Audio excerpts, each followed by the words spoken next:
There are so many of you. It is so early and there are so many of you. Can you hear me okay? In the back? Yeah, okay, cool. Thank you. Oh my gosh, it's so good to be here and to see so many familiar faces. I was asked where the heckling section is by a friend. It's wherever you want it to be. Hi, Lynette. It's wherever you want it to be. So I'm gonna start. I don't actually do slideshows. This is not something I typically do. I sit in a room and write poems. But here I am, I'm gonna work this clicker like it's my job.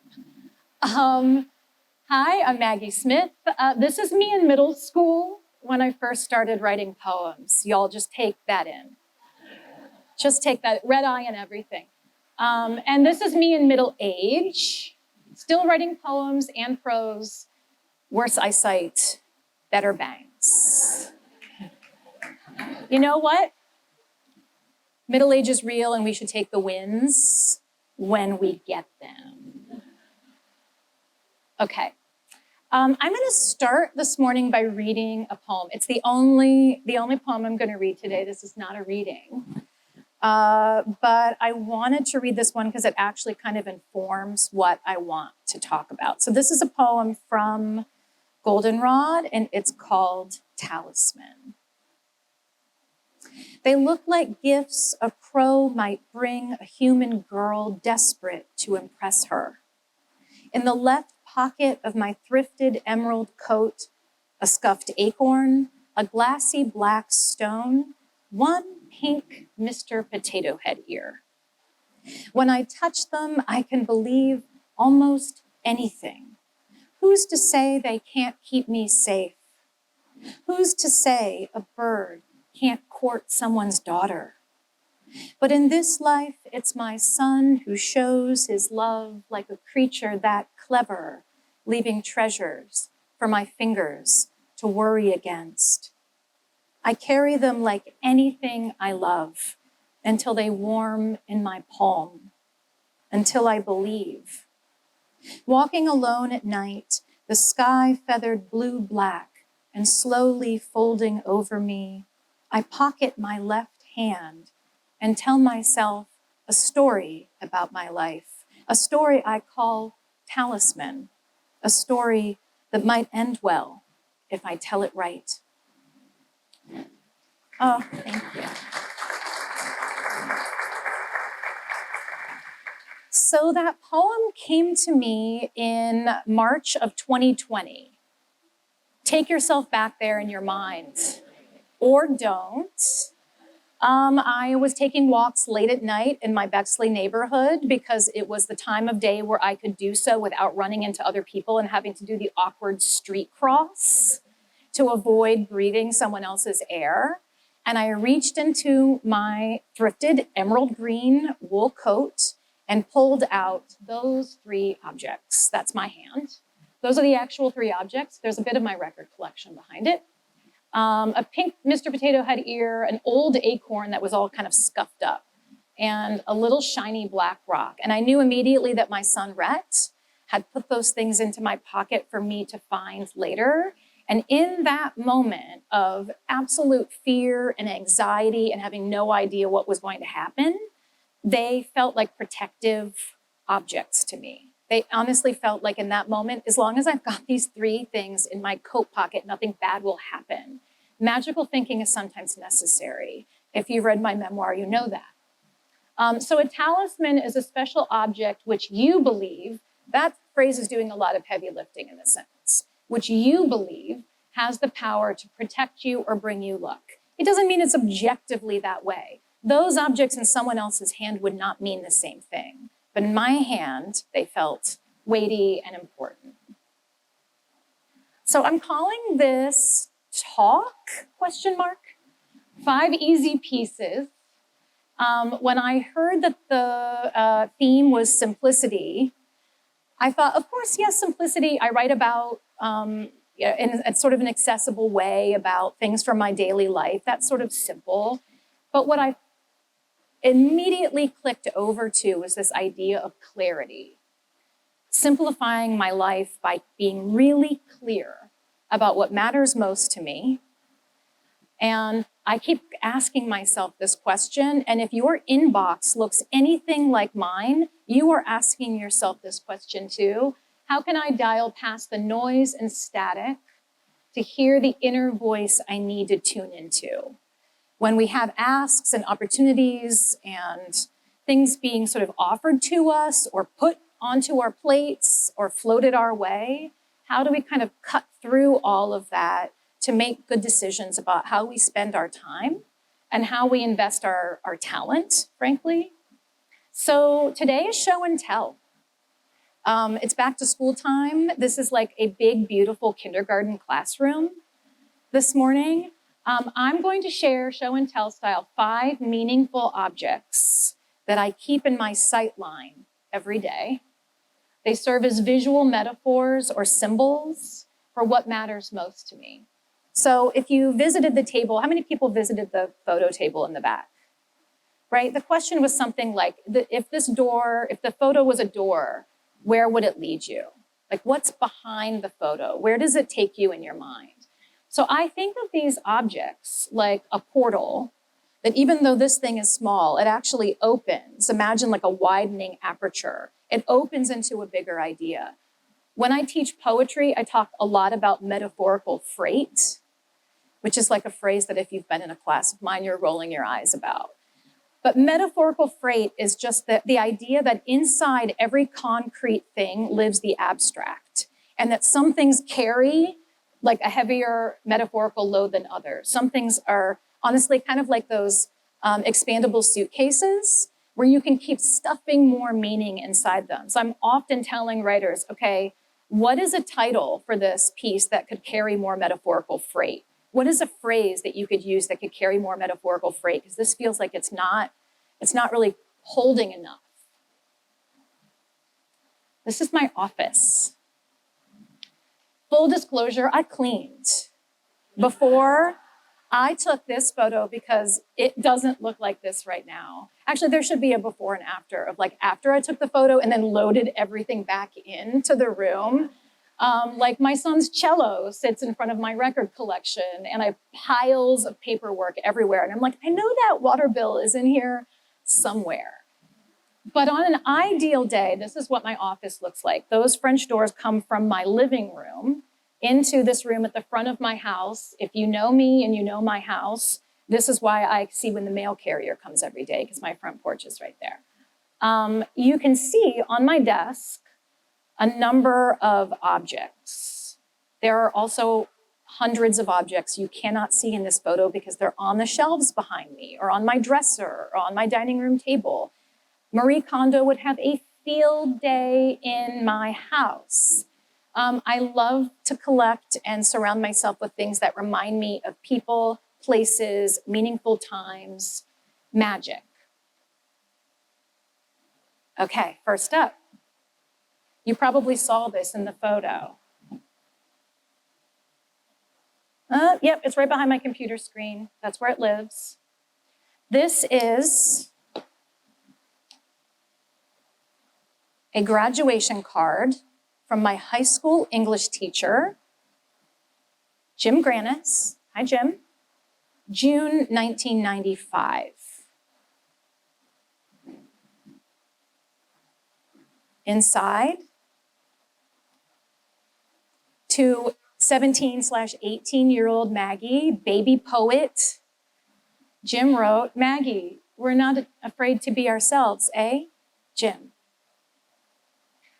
This card has traveled with me from every office I've ever had, every house or apartment I've ever lived in for however many years it's been. And I'm not doing the math, and I would appreciate if you would also not do the math. It's been a long time. So why? What is the portal behind this object for me? I mean, some of it's obvious, right? It sits in front of my desk. It sits in front of my computer as a reminder of who I was then and who I am now, and not being afraid to be true to myself and be myself. It's Mozart with pink hair. It's a courage lender, right? I wrote an essay on my Substack recently called You're Not for Everyone. You're not for everyone. Sometimes you're Mozart with pink hair, and that's okay. The people who you are for will find you. I believe that. But the other thing that this is a portal to is the idea of the small gesture, that we have no idea what the ripples of that small gesture will be for maybe like almost 30 years, right? I'm sure when Jim Grannis gave me this card when I graduated from high school, he wasn't thinking, this woman's gonna be an author and it's gonna sit on her writing desk as she writes, and she's going to carry it and never lose it, and like would run into a burning building for this. He was thinking like, oh, Maggie was funny. She seemed nice. She liked books. I'll offer her this. Like, I see you, Maggie. But it has had a huge impact on me, having this message close to me. So it reminds me also of the person I want to be to my students, to my neighbors, to my kids, to other people that I mentor maybe. Say the thing, send the text, give the compliment, tell the person you love their dress, which I actually did today. I see you, person with amazing dress and scarf. Like, say the thing. If you're going to compliment someone, do it, because you have no idea. Like, they might have been having a terrible day, and that just gave them that little like, boop. Okay, this is a twofer. This is a postcard. I put it in a frame. Sent to me by my friend Marie Myung-ok Lee, the writer, fiction writer, and she sent me this postcard when she found out I was getting divorced. Really show up for people when you find out they're going through the stuff. The last line that she's written on the back of this is, you can, underlined can, do it. She sent this to me with a piece of rose quartz that, if you've read my memoir, you know has been like a special companion to me. And she also, at my recent book launch in New York City, showed up with 2 new crystals for me that she thinks are more in keeping with where my life is at now, and I still carry those around too. So the postcard is an illustration of Audre Lorde. I am who I am, doing what I came to do. Amen. I need to see that every day. It is a reminder that I'm on the right path, even when things seem scary and uncertain. And then this is yeah, that's exactly right. It's a fortune cookie slip from Billy Lee's in Bexley. If you know, you know. Do what you love and the necessary resources will follow. So this one just hit different, you know? It wasn't the one that says you long to see the great pyramids of Egypt that you get sometimes and you're like, I actually don't. I don't understand why I got that as a fortune. This is helpful to me because I am probably not the only self-employed creative individual in the room. Self-employed folks, you're my people. It is wonderful, it is flexible, it is free, and it is sometimes downright terrifying. If you add single parenthood into the single employment mix, I sometimes feel like the beginning of Mary Poppins, the one-man band. You have to play every single instrument yourself. And when I start to feel like, oh no, I look at these things and they remind me not only that I'm on the right path and can do it, but that I will probably not end up eating cat food. Milk carton model of our house in Bexley, made by my daughter Violet in 1st grade. I would run into my burning house for this model of my house. I'm noticing as I hold it up, it says sell by 3/14/2016. She made this in 1st grade. Imagine the opening scene of Mr. Rogers' Neighborhood, where they give this sort of like bird's eye view of the town. This was the project in 1st grade. They do this in Montrose Elementary. Everybody makes their house or apartment. There's a box for City Hall. There's a box for the library, and you get to see the whole neighborhood. And then at the end, they peel their home out of the community and take it home with them. And so this has lived either on the mantle of my fireplace or on my desk since she was in 1st grade, and y'all, she is now in high school. Let's just sit with that a minute.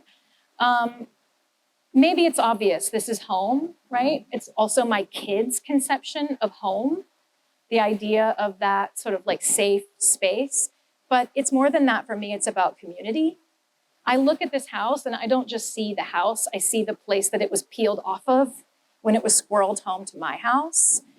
My little house in Bexley doesn't sit alone on a street. I've got neighbors, I've got people who have frankly just absolutely carried me, particularly over the past 5 years, and have really looked after my kids. Yes, I have a neighbor when my kids went to school one day, and I said, I love you, as they were leaving. The neighbor who was like getting her recycling or something said, I love you too. Have a great day, guys. That's why I have lived in the same general area for 46 years. You cannot manufacture that. Okay, so that violet doesn't get to be the only piece of art. This is a little fragile. I realized actually driving here today that this is made out of modeling clay, which is sort of a pun. This is a tree. This is art that Rhett last year gave me on Christmas morning as we were unwrapping our gifts. This was my Christmas gift from my son. Life is like a tree that keeps growing. I am so here for the 9-year-olds with the aphorisms of wisdom. What it says to me, honestly, though, I mean, yeah, I like the quote. Good quote, Rhett. But what it really says to me is our kids are watching and listening.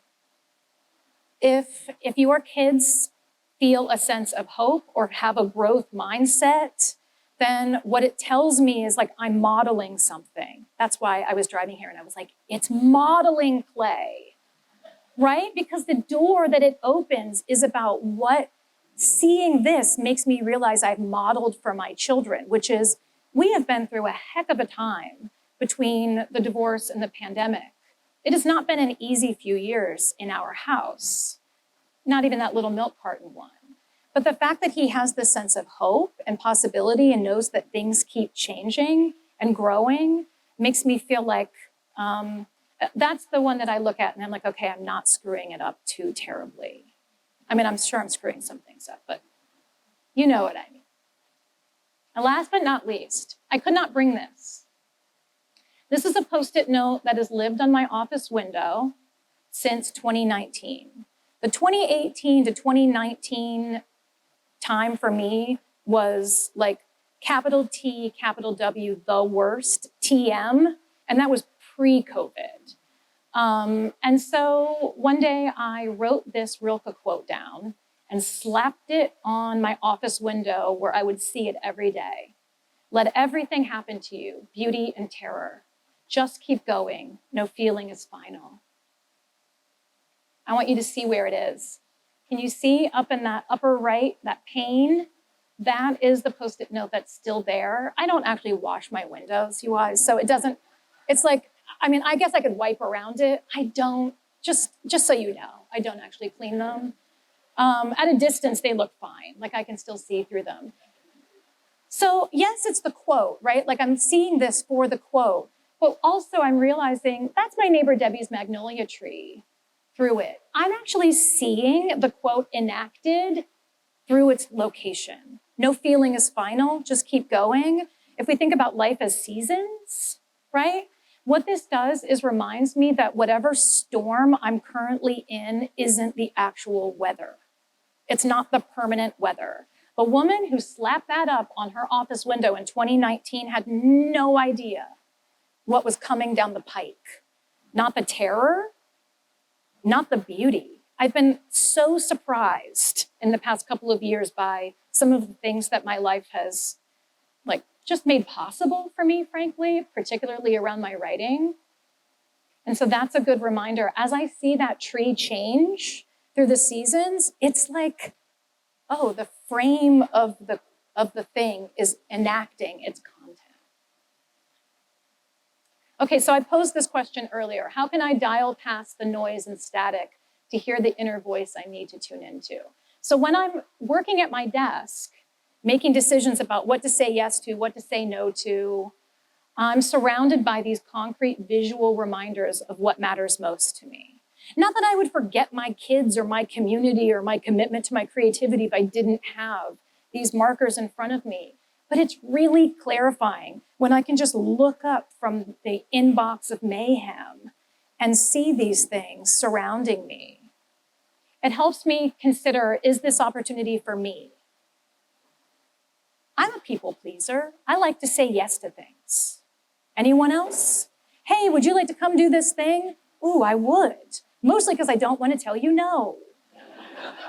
Hey, would you like to come volunteer for this? Yes. I actually have no time for that, but I don't know. And so it helps me to think when I'm looking at these objects, I think, okay, is this opportunity really for me? Do I need to be the body in the room? Maybe it's actually not for me. Maybe by saying no, I'm making room for something else that is more aligned with my values. Maybe by saying no, I'm actually creating an opportunity for another person who's supposed to be the body in that room. It's just not my space to fill. I think a lot about how every yes is also a no. So if you think you're saying yes all the time and that's embracing things, realize you're also saying no tacitly to a bunch of other stuff. If you say yes to this freelance project, what will you end up saying no to? Maybe it's working on that book that you think you need to work on, because you can't be everywhere doing everything. So for me, having these objects, it's not just enough to have them, it's enough to have them present as reminders so I can kind of look at them and go through the little door. So I think what we're going to segue to next is thinking about this in small groups. But what I would leave you with is thinking about the objects that you hold dear. Maybe it's even a piece of jewelry. Maybe it's something you wear. Maybe it's a piece of art you have in your house. Maybe it's something that's at your office or in your home.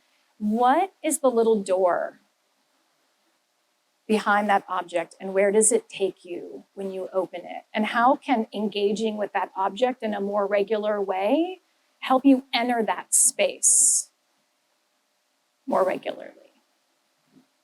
Thanks, y'all.